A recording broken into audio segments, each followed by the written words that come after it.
But, Kurt, who do you trust more to win a game between these two ones? Not even this game, but a game.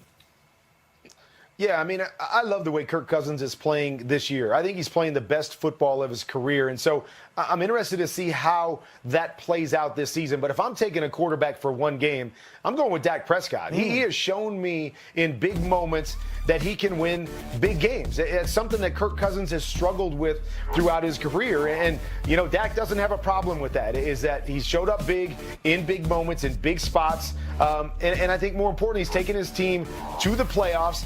And if you look at him, you know, through the course of his career, in close games down the stretch, when you need that quarterback to give you one drive, to be able to step up and put points on the board, he has answered that bell more than maybe anybody in the league outside of maybe your Russell Wilson. And so all those things add up to say, hey, if I'm taking one guy for one game, I'm going with Dak Prescott. And Dak proved this last weekend that he is black cat proof as well. So another little feather in his career cap there. Kansas City is at Tennessee. Patrick Mahomes' return seems imminent. We don't know if it's this week, but it's coming soon. Let's just say that Mahomes is back in the lineup this week. What are your expectations for the reigning MVP?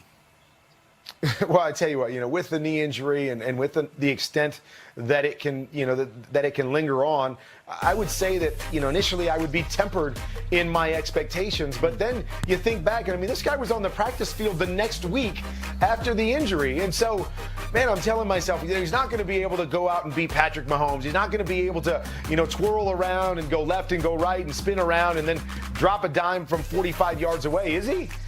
But then at the same time, I'm like, well, I'm not going to put it past him because this guy always does something special, including being out there much sooner than I thought he would. So if they're putting him back out there earlier than expected, I have to believe he's going to be close to 100%. So I'm not going to temper my expectations at all. If he goes back out there, I will not be surprised if he does special Patrick Mahomes type stuff. I would just say this, 4th and inches, I don't think we're going to see a quarterback sneak necessarily in his first game back. All right, Kurt, thanks for the time right now. Stick around. Kurt's top 5 quarterbacks from last week coming up. So that's what to expect if Mahomes plays. How about this question? Should he play? Absolutely not. Listen, I've been in this position before where I messed my knee up, tore my PCL, and they say, okay, you got 4 to 6 weeks. Then they got a certain timetable. They'll come back and say, okay, let's see how you react to a full practice. Okay, then you go out there for full practice. You're like, okay, I feel good, this and that. I wasn't the franchise guy. This is a franchise quarterback. Do not put this kid out there early. I'm watching some of these highlights. He is dragging his legs still. He is not ready to play, in my humble opinion. I am not putting him out there, and I'm still first place in the division. Like you said, he's got 10 plus years to be the starting quarterback for the Kansas City Chiefs. And the big question is why? Why would you put him out there if Matt Moore is fully executing the entire offense and your offense is playing at a high level if he's not 100%? Exactly. And I know we, as players, we all sometimes we rush it, and we've been injured and still go out there. And a Pat Mahomes is, yes, a lot better than a lot of other quarterbacks. But if you have an opportunity to sit him and let him just get 1,000%. Well, then let him sit. Let me throw this out there, because if he's healthy enough to play, the debate about saving him enough to play. I like the way you phrase that. Suggests that they have the luxury to do so. If they lose this week and the Chargers beat the Raiders, next week's Chiefs-Chargers game is for the division. Yep. Can they afford to put themselves in that position? And he's probably feeling much better, and now he can really go out there and do Patrick Mahomes things. Right now, he's not ready to be the same quarterback he was before the knee injury. It's week 11.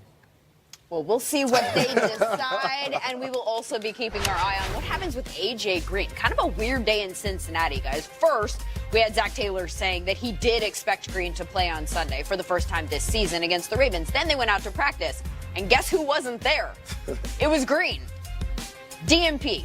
Taylor's explanation afterward, he didn't feel great, so they held him out, and now he is day-to-day. Better news in Indy, where Jacoby Brissett did practice today on a limited basis, just 3 days after he sprained his MCL against the Steelers. According to Frank Reich, he's not a slam dunk to play against the Dolphins, but his progress is encouraging. Not at Colts practice today, and not expected to play on Sunday, T.Y. Hilton. Evan Ingram is out this week for the Giants and is awaiting a second opinion on his foot injury. Good news, though, he says it's not a Liz Frank. Adam Thielen didn't practice today in Minnesota, and Le'Veon Bell didn't practice in Florham Park, but Adam Gase does expect him to play on Sunday. No structural damage in that knee.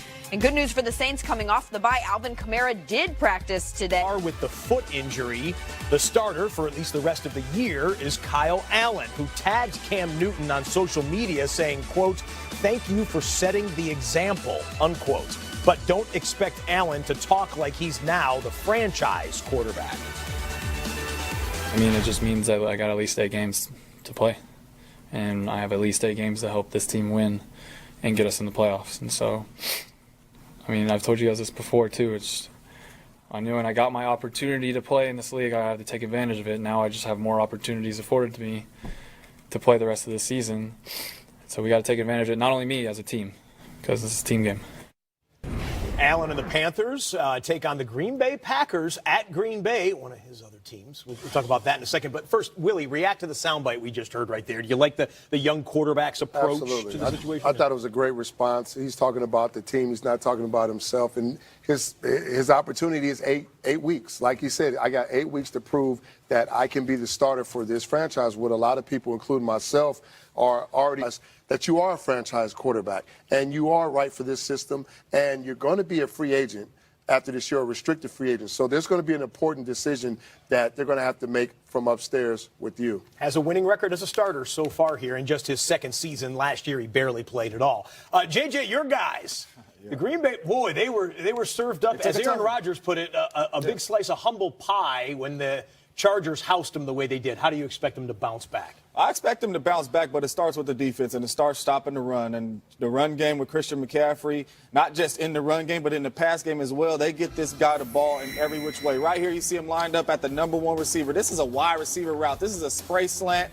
Catch it right behind the linebackers, get what you can. And then right here, we call this a choice route. It's man-to-man. You can hook up, you can break in, or you can break out. This is tough for anybody to guard one-on-one. And as you can see, he takes the middle, and it's an easy touchdown. They're so creative at getting Christian McCaffrey going and getting him the ball and involved in the pass game. And then this is just him being a runner, doing what running backs do, getting skinny, straight down the middle. And we all know he got speed. Once he gets going, you're not going to catch him. But it starts with the front 7. They have to be able to get after Christian McCaffrey. If they don't, they're going to eat the play clock up, keep Aaron off the field, and it could be a long day for the Green Bay Packers. McCaffrey leads the league in touchdowns. For Green Bay, though, this is a massive game because it's either a one-game win streak going into the bye or a 2-game losing streak for your former team. We'll see. We'll see. Lindsay? McCaffrey, one MVP candidate. Lamar Jackson, another. The Ravens quarterback coming off a signature win on Sunday against the Patriots, a team that had been giving up just under 8 points per game but allowed 37 to Jackson's Ravens, strengthening an already strong argument for the second-year quarterback, whose numbers stack up pretty nicely against the other quarterbacks mentioned this year for MVP. Top 10 in total touchdowns. He's top 10 in total yards per game, and he is first in the league in yards per carry at 6.4. For more on how he's been doing all of that, Brian Baldinger has been studying the tape.